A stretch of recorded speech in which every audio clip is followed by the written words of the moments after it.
Travis Fulgham, a name you may have forgotten, a name that you may not be, really thinking of right now amidst of all, the draft talk and all the new wide receivers that we could potentially bring in. This is definitely someone that is forgotten a lot because, he's only been in the league for 1 year. Didn't have much of an impact with Detroit Lions last year. However, just his story to become an NFL player is so inspiring and so intriguing that I definitely have to share this with you guys. When I was looking for a player, Travis Fulgham was one that, even though he hasn't had a huge impact so far, he definitely has the potential, and at some point he could have a big role with Detroit Lions in the future. But his story just to get to the NFL is so inspiring and intriguing that I have to share it with you guys. So let's get it started. Travis Fulgham, let's go.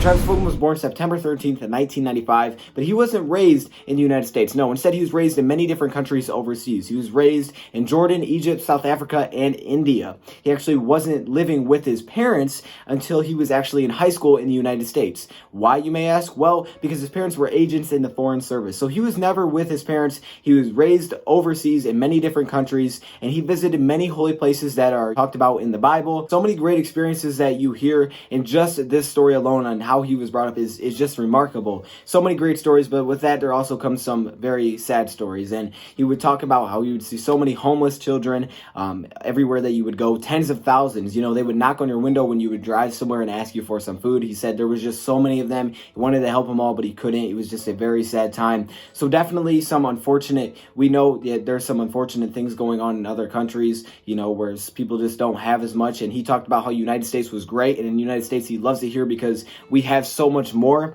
He understands just how not to take anything for granted because he was in the midst of all of that, not with his parents in different countries. Well, growing up, he actually didn't play, football. And when you grow up in other countries, you don't play football. That's not like a normal thing. Usually they play a lot of different sports, including soccer, cricket, rugby. He did pretty much every sport you could think of, not named football. And his family finally returned with him when he did start high school, like I mentioned before, Paul VI in Fairfax. He didn't play football at this time, and he was a basketball standout. He was known to be a very, very good basketball player in high school. He had the athleticism, he had the ability to jump. Obviously, he's a pretty big guy right now, so he had kind of everything to go for him when it comes to basketball, right? Size is huge in basketball. He had size, he had the athletic ability, and he was known to be a very, very good basketball player. His mother then enrolled him in Massanutten Military Academy. He decided at that time to go try out football. Why did he try out football? Well, because actually when he was in SAT prep, one of the coaches actually tried to persuade him to try out football. He did. He enjoyed football. He had a great season in his first time playing football. However, there was just a lot of things that were new to him. He learned on the fly. He was actually trying to learn out how to work the equipment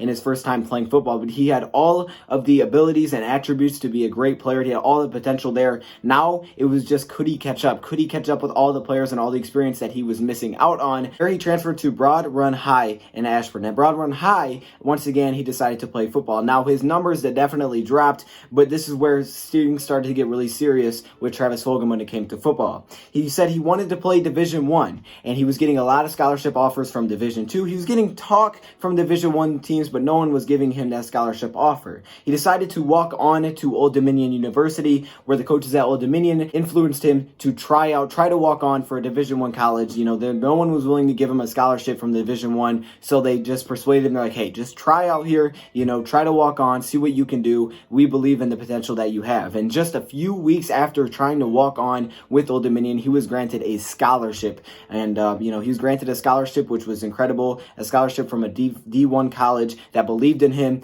And just a few weeks in, just after the training, he was already granted a D1 scholarship. And they knew that he had all the attributes. They knew that he had all the athleticism. He had the size. He had everything. He had speed from basketball. He had everything. He'd jump up and get the ball. He had the size that you want at a wide receiver position. The problem was he was just so far behind in experience. And he was one of those guys that coaches would say would not lift unless they asked him to. But after seeing how far he was behind everybody else and just missing a couple of things that he just wanted to be able to put it together, he changed his mindset. He started going on his own. He started, working with that and trying to put everything together, realizing what the potential he actually had here playing for a Division I school. Throughout college, he definitely was trying to put everything together. And with that mindset change, he really just started to figure it out. And he was actually one of the best players to ever play for Old Dominion. Dominion, and another teammate named O'Shane Ximenez, who was actually a defensive player drafted out of Old Dominion in the same year. So as a senior, he led the Conference USA with 1,083 receiving yards on 17.2 yards per reception. He was 7th in school history in receptions and 6th in school history in touchdowns and yards. He was the first Old Dominion player to ever be invited to the Senior Bowl, along with O'Shane Ximenez. And both of these guys were drafted, as I mentioned. He was the first offensive player drafted from Old Dominion, which is absolutely crazy to think about it. He didn't grow up in the U.S. He didn't live with his parents. He never played football until he was in high school. And then when he played football in high school, he was behind everybody. He had the athletic ability, but he was behind by far because he just didn't do it. He said catching a football was so much different than catching a basketball that it took a long time to get used to. He had all of that against him. He was able to be one of the best wide receivers in Old Dominion college history. The storyline decided to take a chance on Travis Fulgham, and they drafted him in the 6th round at pick number 184. This was a 6'3", 200-plus pound wide receiver that had all the size, that worked his butt off to get where he was, that had that mindset change that really gave him the opportunity. And as he saw that opportunity that, hey, I could actually be an NFL player, and that he wanted to play D1, he always had that drive, but it wasn't enough to make sure that, he would actually reach those. And once, he realized how far behind he was from everyone, he changed his mindset and he just made everything happen. And he was drafted by the Detroit Lions. Now, he hasn't had much of an impact. He's been up and down on the practice squad, but he signed that rookie deal last season. Again, up and down on the practice squad. He was with the Lions roster, then he was moved down, and then he was brought back up. I don't know what his future looks like for the Detroit Lions. He definitely has potential and is there. And with that mindset, I feel like he's going to work his butt off to prove everybody wrong. Anybody that's kind of forgetting about him, because I think he's easy to forget about. When you look at this year's wide receiver class, everybody's talking about, who their Lions going to draft? What are Lions going to do for the future? And I think Travis Fulgham is sitting back there saying, don't forget about me, guys. And I think he could show us that this year and possibly next year. I'm rooting for him. This is a tremendous story, and I definitely had to share it with you guys. So if you guys want to see another one of these, make sure you let me know what player you guys want me to do next. And until next time, thank you for watching, and I'm out.